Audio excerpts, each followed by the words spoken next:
Nous sommes dans le livre de Genèse, chapitre 6. Genèse, chapitre 6. Nous allons prendre les 14e versets. Genèse, chapitre 6.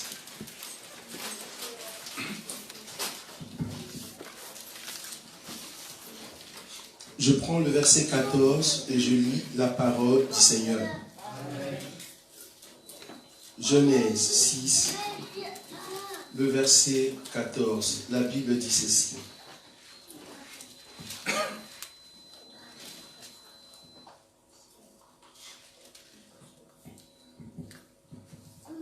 Fais-toi une hache de bois d'égophère. Tu disposeras cette hache en cellules et tu l'enduiras de bois en dedans et en dehors. Vous avez vu cela? Je répète, fais-toi une hache de bois d'égophère. Tu disposeras cette hache en cellules et tu l'enduiras de bois en dedans et en dehors. Ézéchiel chapitre 7. Ézéchiel chapitre 7. Ézéchiel 7.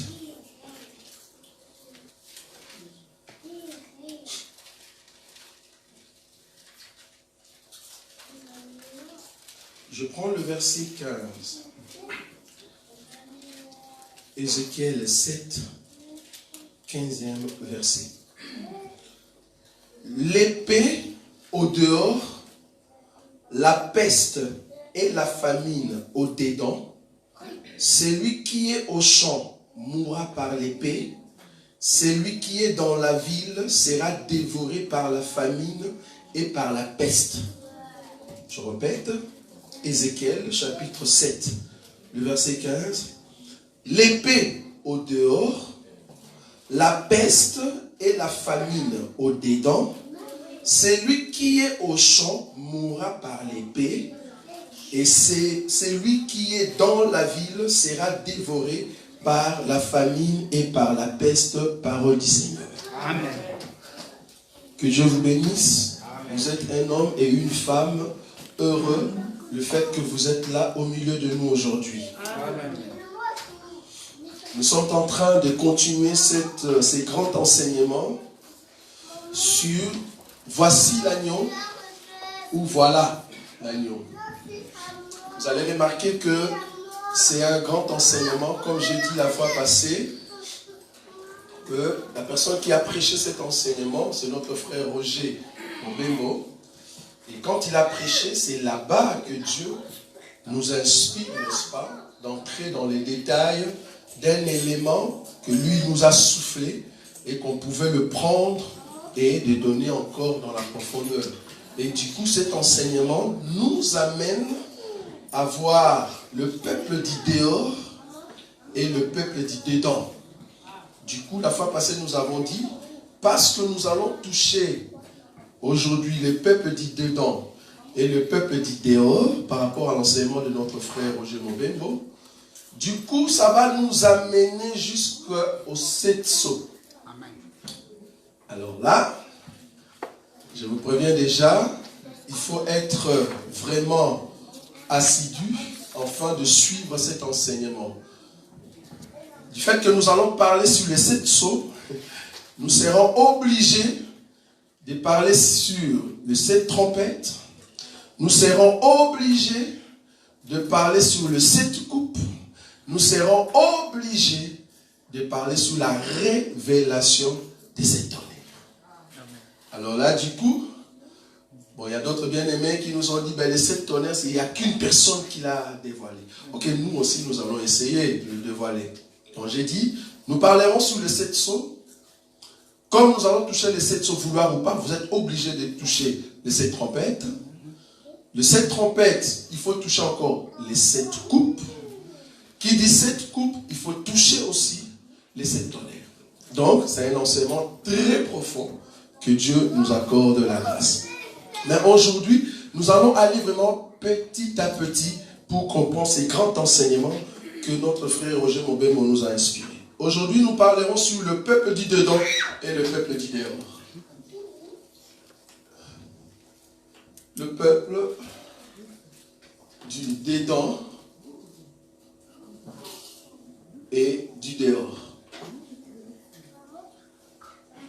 Voilà. Alors, nous avons pris cette écriture de Noé. L'enseignement sur l'arche, nous l'avons déjà reçu. Mais comme vous le savez, dans chaque écriture, Dieu peut toujours nous donner une portion ou une sagesse afin de voir encore la profondeur. Cet enseignement sur l'arche de Noé, nous l'avons expliqué dans le verset 14, donc Genèse 6, 14. Nous avons dit que le fait que Noé va prendre le goudron et enduire le bois, il va enduire avec le poids, c'était du goudron, c'était pour permettre à ce que l'eau ne puisse pas s'infiltrer. Souvenez-vous que c'est une arche qui doit flotter sur l'eau. Alors, il ne faut pas permettre que l'eau passe à l'intérieur du bois. Alors, le poids ou le goudron permettait à ce que l'eau ne peut pas pénétrer. Bon, nous avons déjà dit dans cet enseignement que les bois en question, Noé doit aller en fait couper dans la forêt et il doit enlever tout ce qui est des branches inutiles. Nous avons dit que cela est l'image d'un homme qui était sauvage, selon Romains chapitre 11. Sauvage, pourquoi? Parce que nous étions encore dans le monde, mais quand nous venons dans l'enseignement, il faut que l'enseignement nous taille. Il faut que l'enseignement enlève des branches inutiles, afin que la forme voulue par Noé nous soit donnée. Tu ne peux pas entrer dans l'arche avec ta forme sauvage.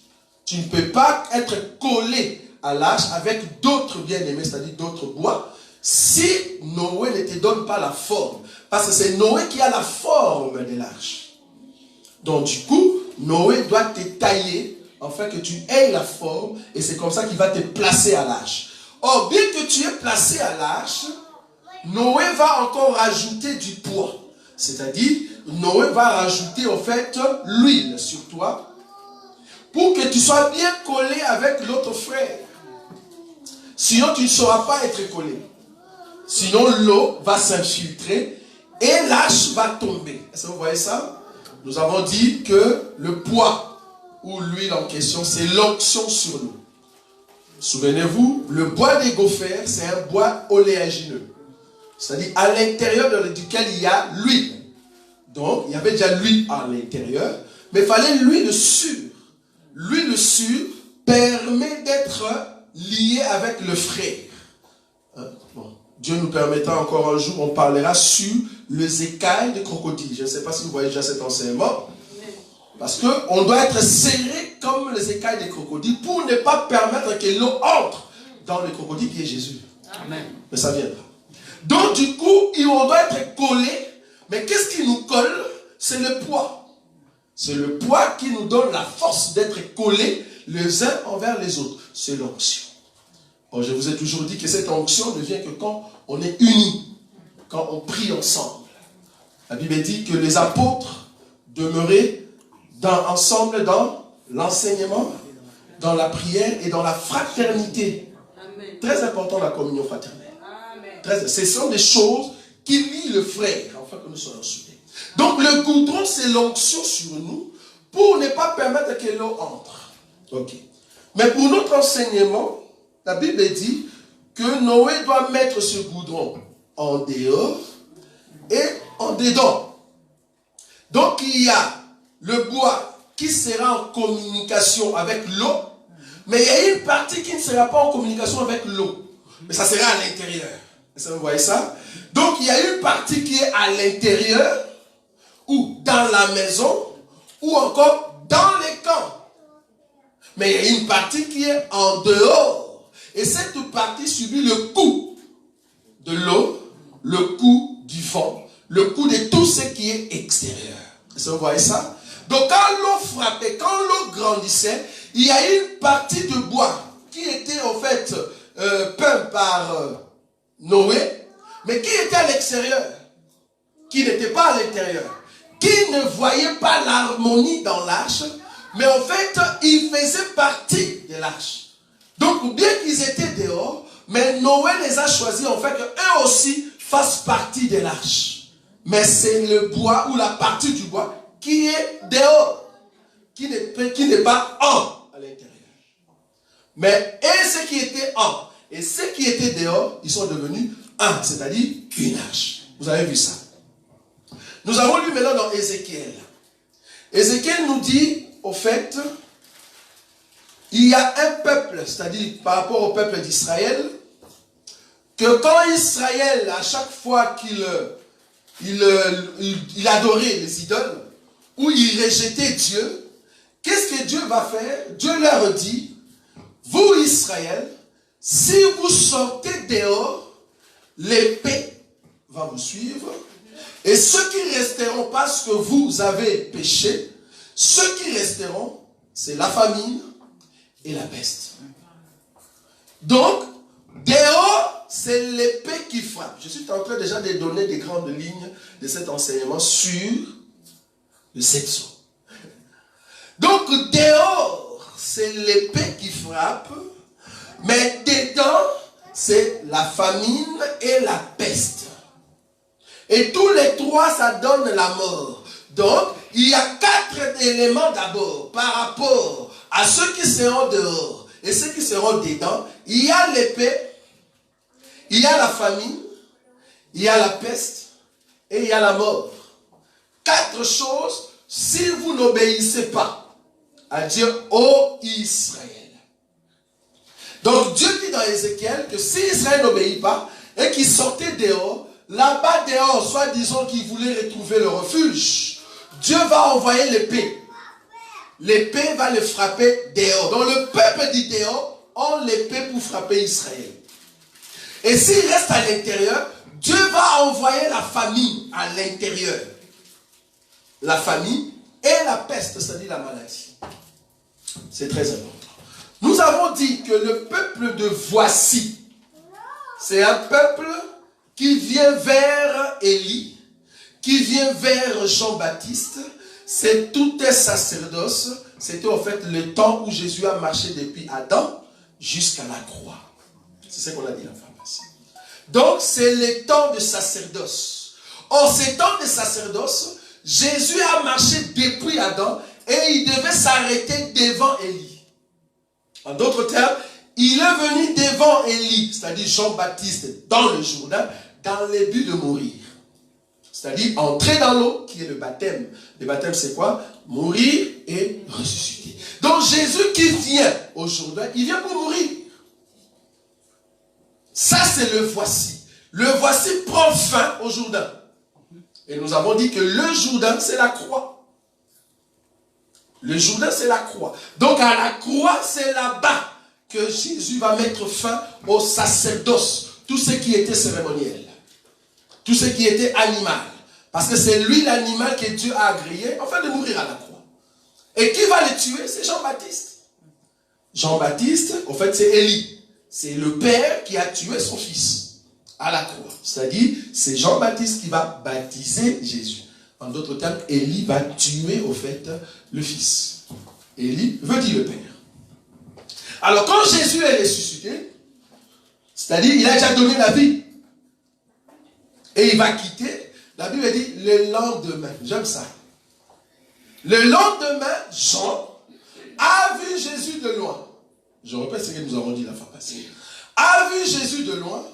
Et il dit, voilà l'agneau de Dieu qui ôte le péché du monde. Donc, il n'est plus ici. Il est maintenant dans le voilà. Et la Bible dit, André et un autre disciple, ils ont suivi Jésus. En d'autres termes, André a compris que toi, Jean-Baptiste, ce n'est plus le temps où tu dois nous parler. Donc, c'est le temps où nous devons maintenant écouter le voilà. Or, les temps où le Père ne parle plus, mais il parle par le Fils, c'est le temps de la grâce. C'est ce que nous avons dit. Donc, au temps de la grâce, c'est le voilà où le Seigneur Jésus est loin d'Israël et que ceux qui veulent suivre Jésus, ils doivent quitter au fait Israël et aller vers Jésus. C'est par rapport à voici et voilà que nous avons pris au fait ces écritures maintenant. Nous avons dit que le peuple dit dedans, c'est le peuple de voici. c'est Israël qui était le peuple sur terre. Je parle sur terre. C'est Israël qui était le peuple choisi par Dieu sur terre. Et Dieu a commencé la marche avec Israël. C'est lui le peuple de Dédan, le peuple de Voici, le peuple qui était dans les camps. Ça va? Souvenez-vous encore de cette écriture. Je crois que ça se trouve dans les livres de Nombres. On va prendre ça. Je suis en train d'expliquer les deux peuples pour vous ramener dans notre enseignement de cette source. Je suis en train de chercher cette écriture, là où on a jeté un sort à Marie, la sœur d'Aaron. Alors, c'est Nombres. Je veux la voir. Alors, je ne sais pas si c'est dans Nombre. Là-bas, l'écriture dit ceci. Que Aaron et Marie, ils se sont moqués de Moïse. Nombre 12. Ils se sont moqués de Moïse et Dieu va appeler Aaron, Marie et Moïse. Il va les amener où? Dans la table d'assignation. C'est ça, non? Il va les amener dans la table d'assignation. Nous allons lire ça. C'est 12, hein? Moi, je suis dans Lévitique, voilà. Donc, on a un problème de voir. Alors, je commence le verset 1. Marie et Aaron parlaient contre Moïse au sujet de la femme éthiopienne qu'il avait prise, car il avait pris une femme éthiopienne. Il dit, est-ce seulement par Moïse que l'Éternel parle? N'est-ce pas aussi par nous qu'il parle? Et l'Éternel l'a entendu. Or, Moïse était un homme fort patient, plus qu'aucun homme sur la face de la terre. Soudain, l'Éternel dit à Moïse, à Aaron et à Marie, allez-vous trois à la tente d'assignation. Et ils y allèrent tous les trois. L'Éternel descendit dans la colonne des nuées et il s'éteint à l'entrée de sa tente. Il appela Aaron et Marie qui s'avancèrent tous les deux. Et il dit, écoutez bien mes paroles. Lorsqu'il y aura parmi vous un prophète, c'est dans une vision que moi, l'Éternel, je me révélerai à lui. C'est dans un songe que je lui parlerai. Il n'en est pas ainsi de mon serviteur Moïse. Il est fidèle dans toute ma maison. Je lui parle bouche à bouche. Je me révèle à lui sans énigme. Et il voit une représentation de l'Éternel. Pourquoi donc n'avez-vous pas craint de parler contre mon serviteur, contre Moïse? La colère de l'Éternel s'enflamma contre eux et il s'en alla. Verset 10. La nuée se retira de dessus la tente et voici, Marie était frappée d'une lèpre blanche comme la neige. J'aime ça. Comme la neige. Aaron se tourna vers Marie et voici, elle avait la lèpre. Alors Aaron dit à Moïse, de grâce mon Seigneur, ne nous fais pas porter la peine du péché que nous avons commis en insensé et dont nous nous sommes rendus coupables. Oh, qu'elle ne soit pas comme l'enfant mort-né dont la chair est à moitié consumée. Car quand il sort du sein de sa mère, Moïse cria à l'Éternel en disant, oh Dieu, je te prie, guéris-la. 14. Et l'Éternel dit à Moïse, si son père lui avait craché au visage, ne serait-elle pas pendant 7 jours un objet de honte, qu'elle soit enfermée 7 jours en dehors? Est-ce que vous avez vu ça? 7 jours en dehors du camp, après quoi elle y sera reçue. Parole du Seigneur. Je crois que nous l'avons déjà enseigné ici. Nous avons dit que Aaron et Marie forment au fait le Lévite qui doivent être soumis à Moïse, qui n'est rien d'autre que l'homme que Dieu a choisi. Cependant, le fait que Aaron et Marie, qui sont au fait dans la position de la femme, ont dit mal de Moïse, c'est-à-dire en d'autres termes, ils ont dit les choses qui contraignent au fait Moïse. On les appelle devant la tente d'assignation et c'est la partie femme d'Aaron, c'est ce qu'on a déjà prêché ici, hein? Vous vous rappelez encore de cet enseignement? C'est la partie femme d'Aaron qui reçoit la malédiction. Aaron lui aussi a dit mal. Mais il était avec Marie. Les deux, c'est une personne. Il y a une partie femme et une partie homme. Ils ont dit mal de Moïse. Moïse qui est tout un sacerdoce. Et Aaron et Marie forment notre Seigneur Jésus. Quand Jésus a dit que Moïse vous a dit ça, mais moi je vous dis, Jésus était en train de dire que je vais accomplir la loi de Moïse, que le peuple ne comprenait pas. Quand le peuple mangeait le mets sale, or dans la loi de Moïse était interdit, lui il leur montrait que cette loi, moi je vais l'accomplir dans ma chair, pas dans mon esprit. Comme il brisait cette loi, normalement il devait subir le coup. C'est-à-dire, la loi doit les condamner. Or la condamnation, c'était la partie chair de Jésus, la partie corps de Jésus, Christ. C'est cette partie qui doit subir le coup. Mais le Père, qui est Aaron, était à l'intérieur.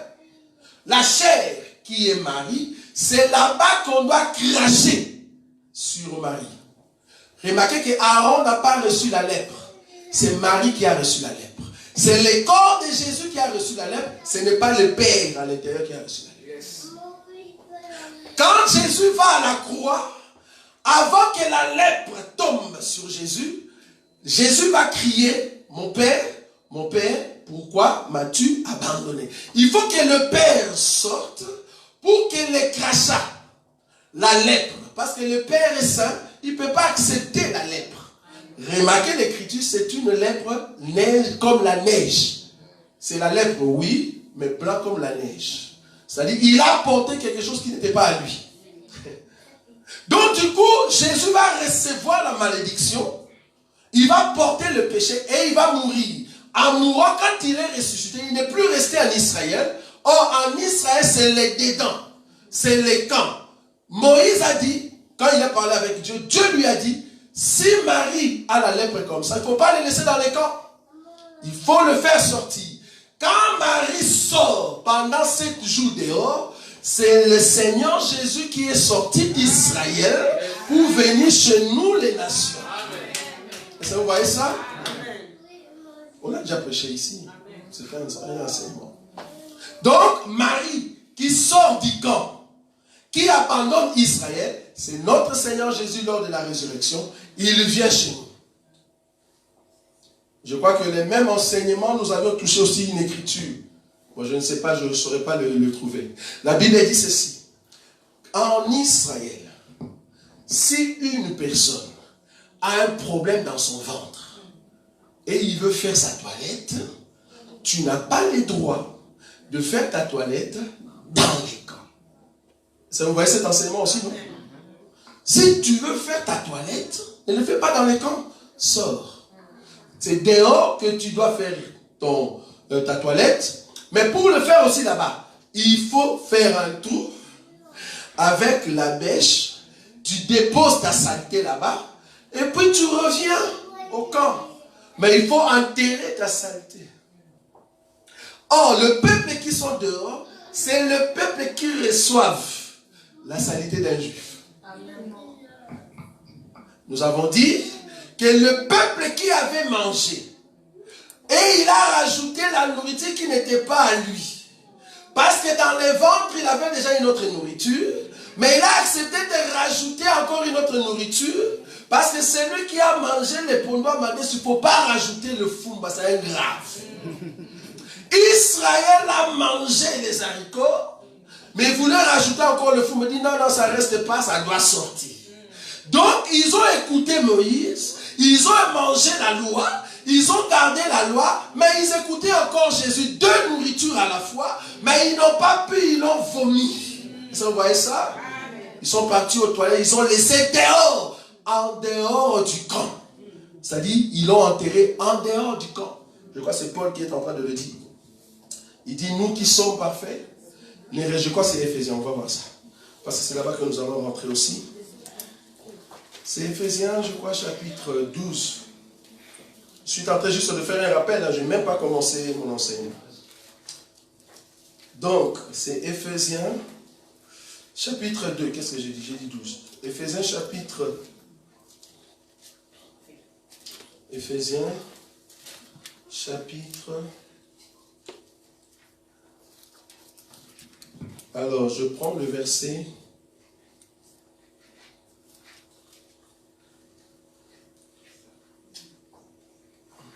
Bon, dans Éphésiens, c'est 19, hein? Non, ça, on prendra après. Plutôt, ce que je cherche, c'est là où, ça doit être Pierre alors, là où on dit que, allons donc dehors, là où se trouve notre opprobre, parce que nous n'avons rien ici-bas. Donc, c'était une écriture qui est en train de dire que notre opprobre, notre honte se trouve dehors, ça ne se trouve pas dans les camps. Parce que notre Seigneur Jésus a été crucifié en dehors du camp. Alors, Paul, je crois que c'est Paul ou Pierre qui dit, allons maintenant dehors, là où se trouve notre opprobre. Il appelle ça opprobre. Qui dit opprobre, c'est-à-dire honte.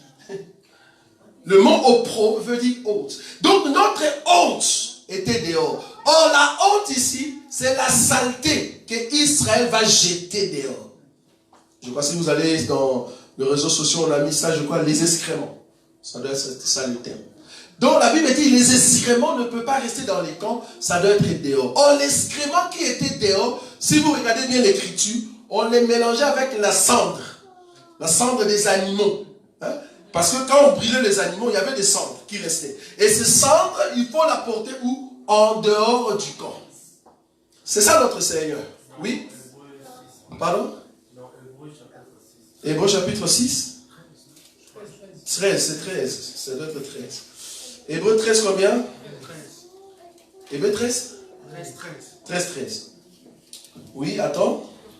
Ah, voilà. Je prends le verset 12. Non, 11. Les corps des animaux dont le sang est porté dans les sanctuaires par le souverain sacrificateur pour les péchés sont brûlés hors du camp. Vous avez vu ça? Sont brûlés hors du camp. C'est pour cela que Jésus aussi, afin de sanctifier le peuple par son propre sang, a souffert hors de la porte. Vous avez vu ça? Hors de la porte. Il continue. Sortons donc pour aller à lui où? Hors du camp. Hors du camp, en portant son opprobre. Donc il avait l'opprobre que nous, on doit se mélanger avec cet opprobre. Qui dit opprobre, ça veut dire honte. Ensuite, on doit être mélangé avec nous. Nous qui? Le peuple du dehors. Nous sommes le peuple du dehors. Israël, c'est le peuple du dedans. Peuple du dedans, c'est-à-dire, ils ont reçu la loi de Moïse. Dieu a marché avec eux longtemps.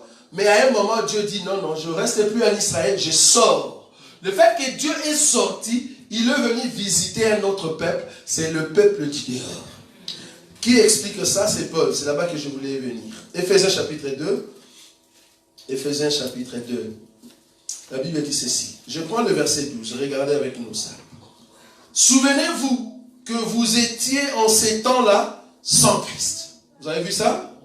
Sans Christ, privés du droit de cité en Israël, étrangers aux alliances de la promesse, sans espérance et sans Dieu dans le monde. Mais maintenant, en Jésus-Christ, vous qui étiez jadis éloignés, vous avez été rapprochés par le sang de Christ. Quand on dit éloignés, nous étions les gens du dehors. Maintenant, si Dieu nous a fait approcher auprès de lui, c'est par le sang. C'est le sang qui nous a attirés à entrer dedans. Il continue.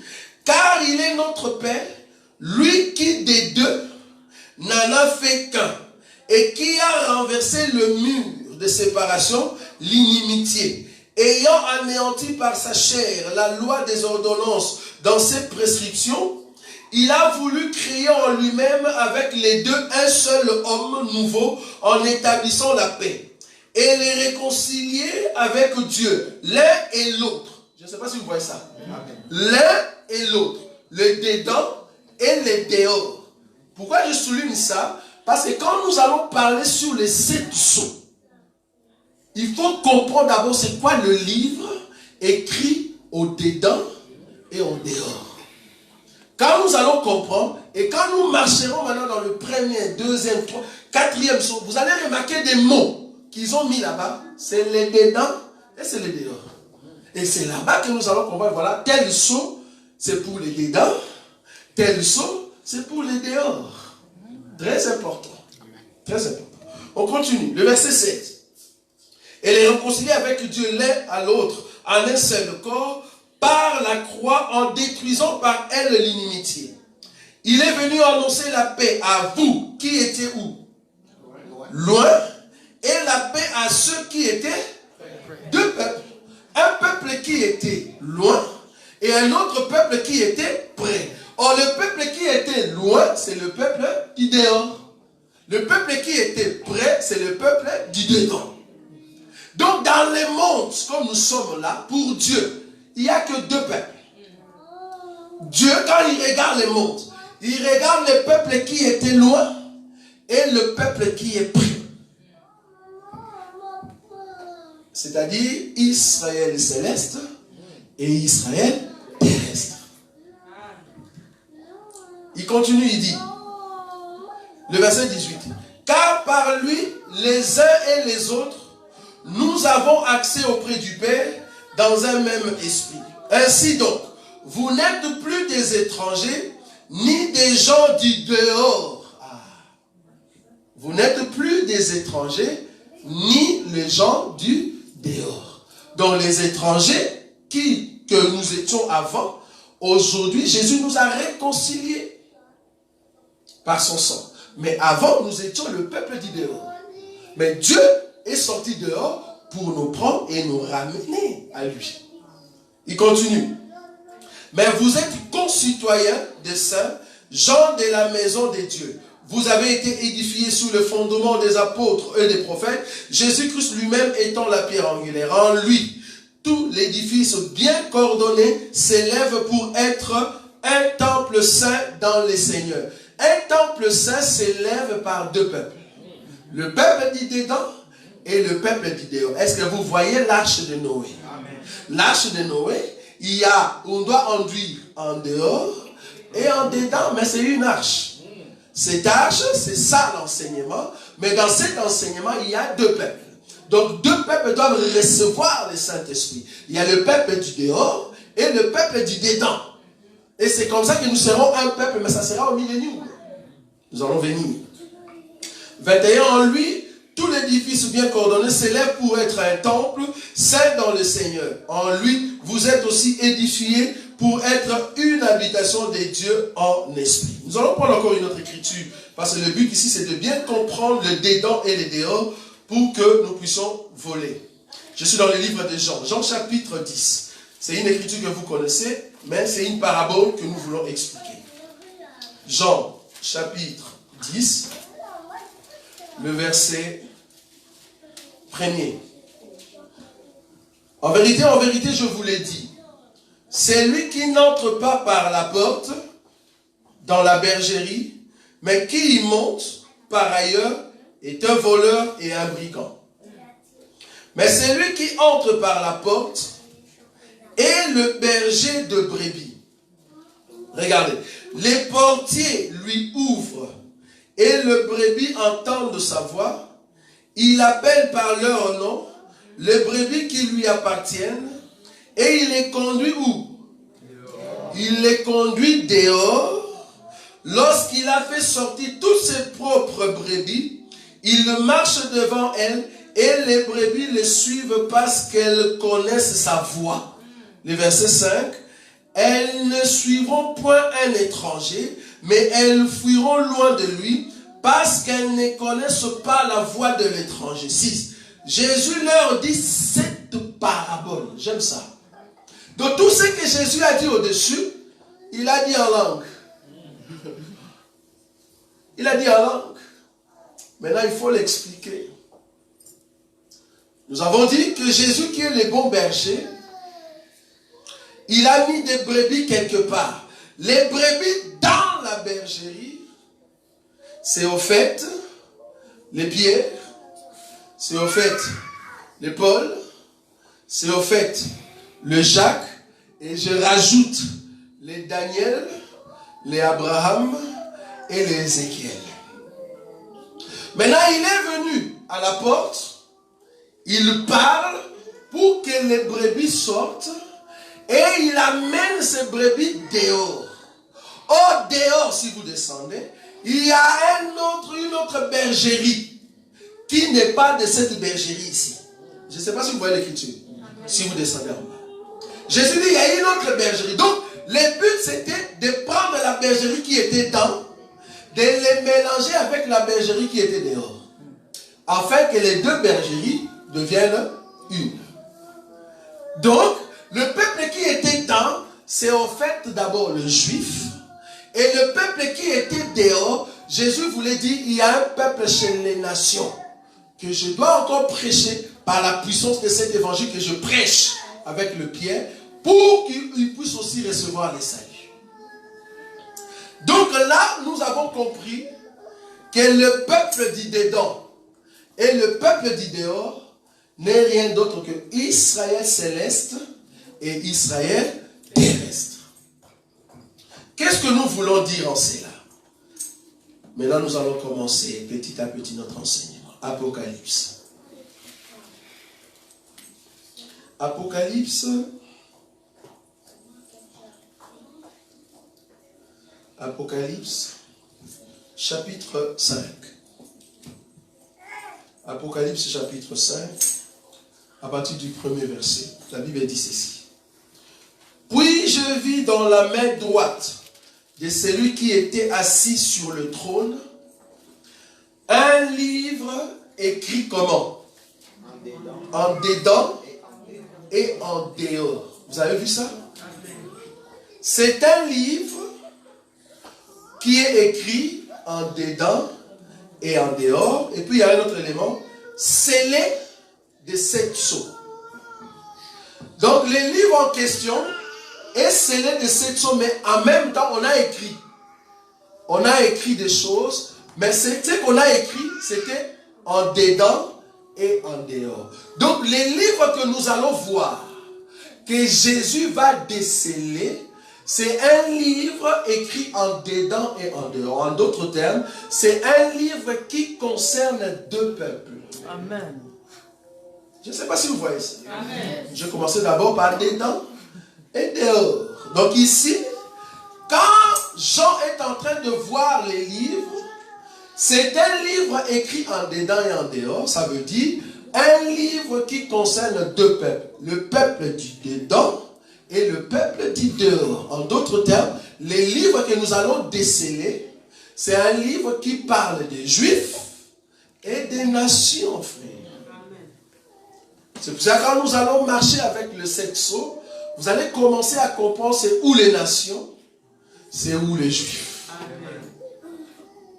C'est très important. Et nous allons définir c'est quoi les livres. Ne pense pas que c'est vraiment un livre. C'est vraiment un livre. Parce que quand les gens disent, voilà, j'ai vu le Seigneur assis et il a pris un livre. Dans leur tête, ils voient vraiment un livre. Un livre. Ils pensent que c'est la Bible. Dit notre frère. Ils pensent que quand Dieu a dit que Jésus-Christ va déceler les 7 sceaux, ils pensent que c'est la Bible.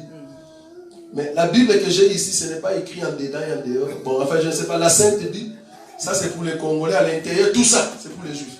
Ça n'a pas de sens. Nous allons comprendre c'est quoi les livres, mais il faut comprendre une chose. Quand vous voyez une écriture dans la Nouvelle Alliance, ne réfléchissez pas. N'amenez pas vos pensées. Il est strictement interdit de réfléchir selon vous. Quand vous voyez une écriture ici, dans l'Apocalypse, comprenez que cette même écriture, ça se trouve quelque part dans l'Ancienne Alliance. Le problème, c'est juste de prendre le temps de chercher dans l'Ancienne Alliance où se trouve cette écriture-là. Vous allez voir que dans l'Ancienne Alliance, il y a aussi un monsieur. Espérons que nous allons le voir. Il y a aussi un monsieur qui est parti en conquête. En conquête, on dit. Moi, je dis conquête. En conquête. Et là-bas, il va conquérir. Et quand il voulait conquérir au fait ce pays, qu'est-ce qu'il fait? Il dit, prenez ce pays-là, mettez-le sur un livre. Subdivisez le pays et mettez-le moi sur un livre. Et c'est comme ça que par rapport au livre, nous saurons qu'est-ce qui se passe dans ces pays-là. Donc le monsieur en question avait un livre qui représente tout un pays. Mais subdivisé en 7 parties. Et la Bible dit là-bas, on l'a scellé aussi, j'aime ça. On a scellé le même livre. Et quand on a amené au messieurs, donc les messieurs entre ses mains avaient le pays. Tout le pays, mais dans un livre. Ah, nous comprenons que les livres dont parle ici, que nous allons parler prochainement, c'est toute une terre ou c'est tout un peuple qu'on est en train de voir qu'est-ce qui va se passer sur ce peuple-là. Les livres, si on peut déjà donner la définition, c'est tout un pays ou c'est tout un peuple. Mais 2 peuples qu'on va maintenant jeter des sorts sur eux par rapport aux 7 sceaux. Je vous dis, c'est un grand enseignement. Ça va vous aider. Et ça peut vous amener à comprendre, au fait, parce que nous allons beaucoup utiliser notre schéma de 70 semaines de Daniel. Parce qu'on ne peut pas aller à l'encontre. Obligé, on doit l'utiliser. Et vous allez voir des mouvements. Et vous pouvez comprendre qu'est-ce qui va se passer quand nous irons à l'enlèvement. Je vous dis, ceux qui vont rater l'enlèvement, ils vont pleurer. Parce qu'avec cet enseignement, vous allez comprendre la colère de Dieu. Je vous ai dit, si nous voulons parler de 7 sceaux, il faut parler aussi de 7 trompettes. Si nous voulons parler de 7 trompettes, il faut parler de 7 coupes. Il faut parler aussi de 7 tonnerres. Et nous allons les classifier dans notre prophétie. Donc, les dedans et les dehors, c'est Israël d'en haut et Israël d'en bas. Israël d'en haut, c'est le peuple qui est spirituel, c'est ça les dehors par rapport à la marche sur terre. Israël d'en bas, c'est le peuple dit dedans, parce que Dieu va commencer par rapport à l'alliance, il va commencer d'abord avec cet Israël. Or, les 2 peuples se trouvent chacun dans son territoire. C'est-à-dire, il y a un qui est sur le territoire des nations, et il y a l'autre qui est sur le territoire d'Israël. Alors les 2, on va prendre les 2 parties, on va mettre dans un livre. Donc quand nous allons expliquer, Dieu était en train de dire qu'est-ce qui va se passer dans les mondes, chez les nations, et en même temps en Israël. Rajoutez quelque chose quand même, s'il vous plaît. Je sens qu'on peut encore parler. Alors, je crois qu'on l'a lu, c'est Ézéchiel. Oui, c'était Ézéchiel. Il y a un élément, quelque chose de très important qu'on a sauté là-bas. Ézéchiel 7, oui, le verset 15. Peut-être c'est là-bas que nous allons terminer aujourd'hui. Regardez le verset 15. L'épée au dehors, la peste et la famine au dedans. Celui qui est au champ mourra par l'épée. Celui qui est dans la ville sera dévoré par la famine et la peste. Regardez l'écriture. L'épée est liée au dehors. La deuxième partie de l'écriture, l'épée est liée au quoi? Au champ. Je ne sais pas si vous avez vu ça. Donc les dehors, c'est les champs. Les dedans, c'est la ville. Vous êtes d'accord avec moi? Regardez l'écriture. L'épée au dehors, virgule, la peste et la famine au dedans. Ça se limite là. Deuxième partie. Celui qui est au champ mourra par l'épée. En d'autres termes, celui qui est au dehors mourra par l'épée. Et puis il descend. Celui qui est dans la ville sera dévoré par la famine et par la peste. C'est-à-dire celui qui est dedans mourra par la famine et la peste. Qu'est-ce que je veux dire par là? Quand Dieu a créé, c'est toujours le même enseignement. Quand Dieu a créé les animaux, nous sommes au 5e jour. Au 5e jour, Dieu va créer, n'est-ce pas, les poissons, les oiseaux du ciel. En même temps, au 6e jour, il va créer les animaux des champs. On rentre là-bas, Genèse, Les animaux de champ et les animaux de bétail. Chaque écriture a une signification prophétique. Je disais que chaque écriture a une signification prophétique. Amen. Je prends Genèse. Genèse chapitre 1er.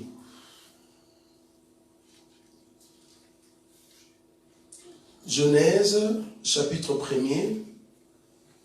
Je prends le verset 24. Regardez. Dieu dit que la terre produise des animaux vivants selon leur espèce, du bétail, des reptiles, des animaux terrestres selon leur espèce, et cela fut ainsi.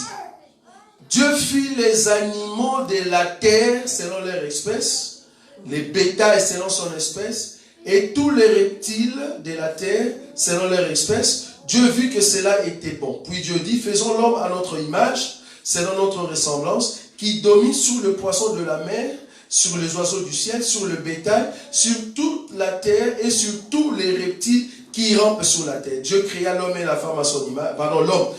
Dieu créa l'homme à son image. Il est créé à l'image de Dieu. Il créa l'homme et la femme. Je vais prendre une autre écriture. Je suis dans Genèse, toujours là-bas. Genèse, chapitre...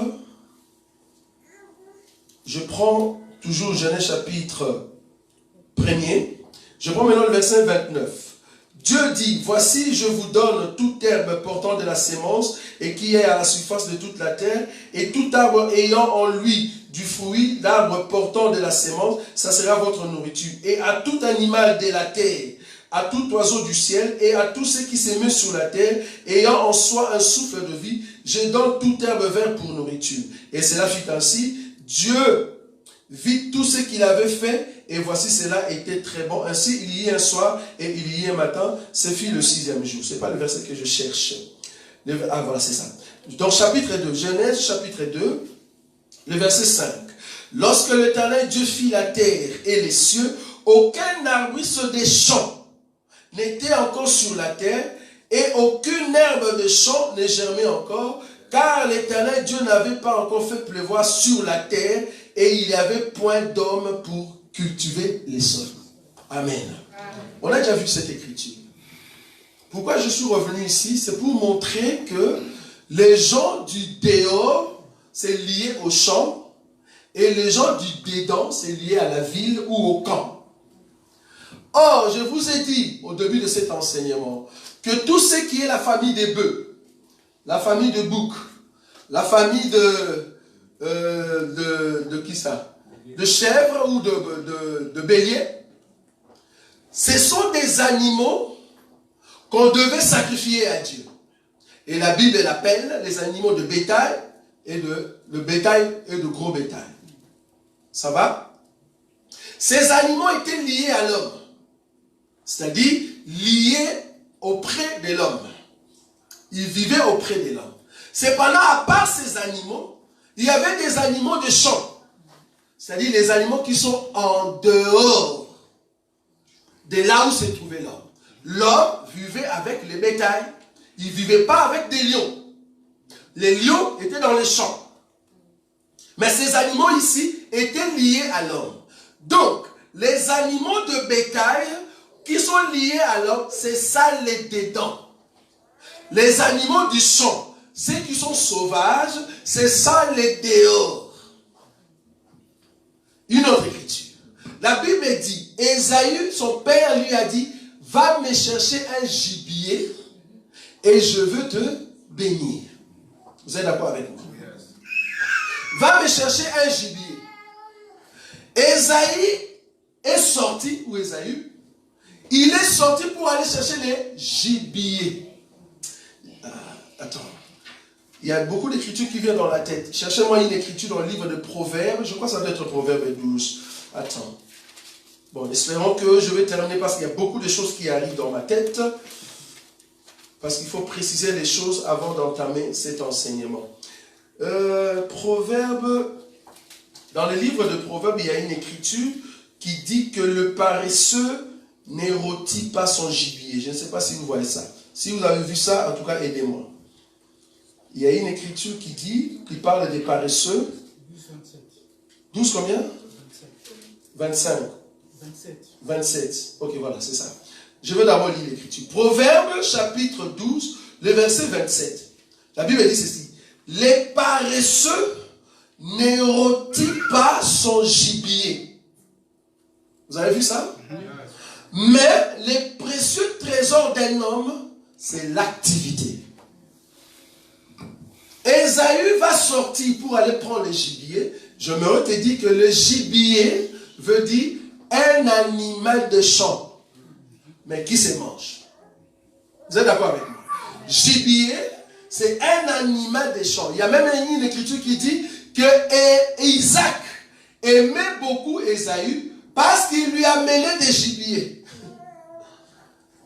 Il aimait beaucoup les animaux de champ. Il mangeait les gibiers. Alors, Ésaü ne savait pas que les gibiers c'est bien, mais quand tu rôtis un gibier, tu n'as pas besoin d'aller le chercher dehors. Tu n'as pas besoin d'aller le chercher dehors. C'est comme ça que la mère va prendre les chevaux. L'Écriture dit ça. Va prendre les 2 chevaux, elle va préparer et va donner à Jacob. Jacob va faire quoi? Il va venir donner à son père et son père a mangé. Chose étonnante. Comment est-ce que le père n'a pas su que ce n'était pas le gibier? Parce que les chevaux, tout le monde en mange.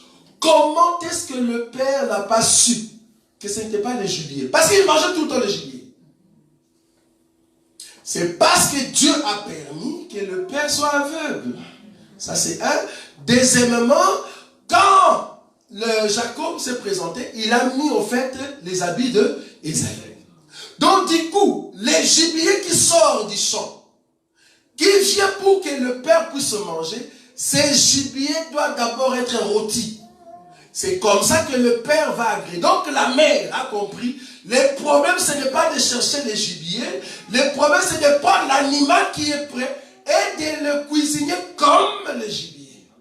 C'est alors que tu peux manger. Qu'est-ce que je veux dire par là?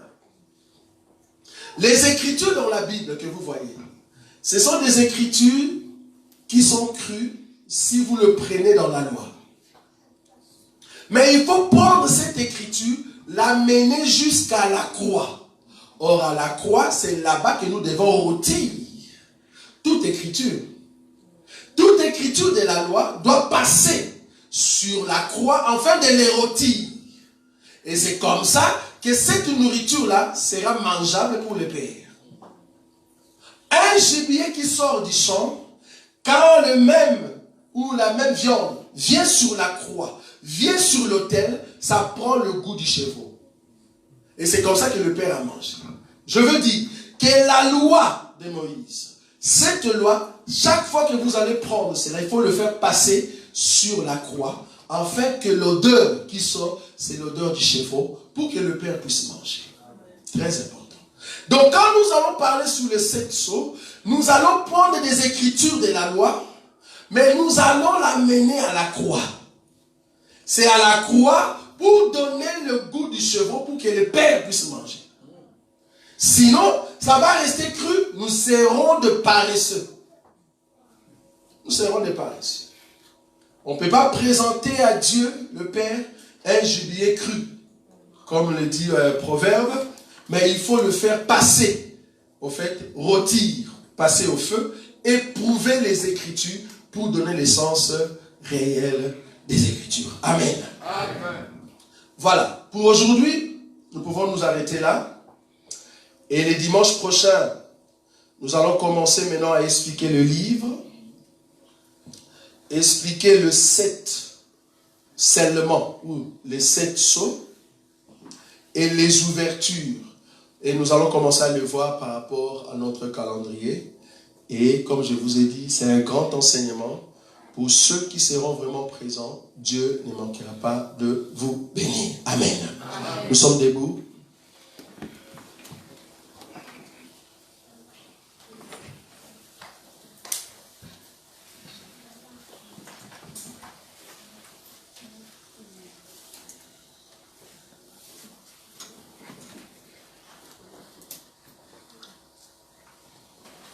Nous avons nos yeux fermés. Que l'ami fidèle tendre, nous savons à Jésus-Christ, toujours prêt à nous entendre. Chante avec nous. Quand nous sommes près de lui, il connaît nos défaillances, en seule chute, notre chute de chaque jour. Que l'ami fidèle tendre, nous avons à Jésus-Christ. Yesu ndekona goli,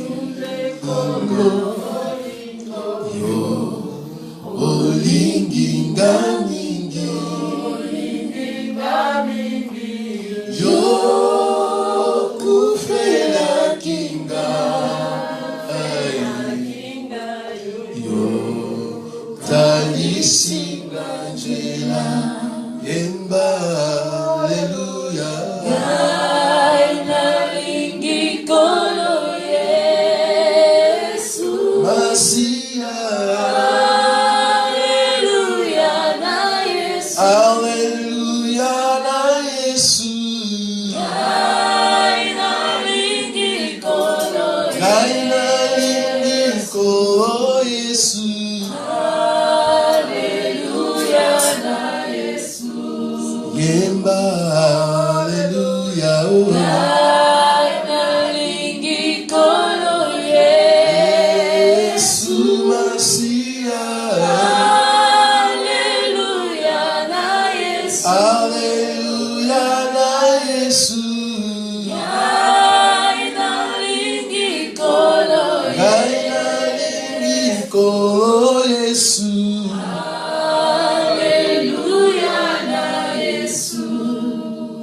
Tu vas élever la voix, tu vas dire Seigneur, moi qui étais dehors, mais aujourd'hui tu m'as fait entrer dans ta personne pour que j'aie la vie par ton propre sang, afin que je sois appelé citoyen du ciel.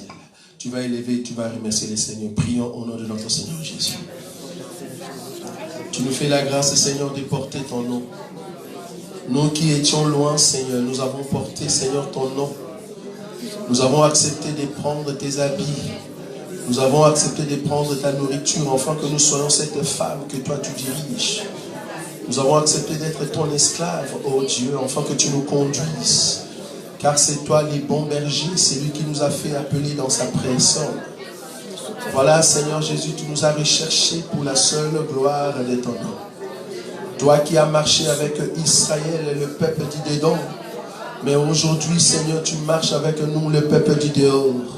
Afin que nous soyons un peuple qui porte ton nom, Jésus, à chaque instant. Pour la seule gloire de ton nom. C'est pour cela que nous sommes ceux qui s'attachent à toi. Celui qui connaît le chemin, c'est toi, les bons bergers. Celui qui guérit, Seigneur, nos plaies, qui guérit nos cœurs, Seigneur, nos blessures. C'est toi, les bons Magalate. Tu nous gardes, Seigneur, fidèles à toi. Celui qui guérit tout ce qui est en nous. Permets que cette parole puisse trouver place dans nos cœurs pour la seule gloire de ton nom. Tu ouvres, Seigneur, les portes de la connaissance, afin que nous puissions porter ce qui vient de toi. Bénis, Seigneur, ces moments pour la seule gloire de ton nom. Alléluia. Tu es le Dieu de gloire, le Pour qui nous aime tellement.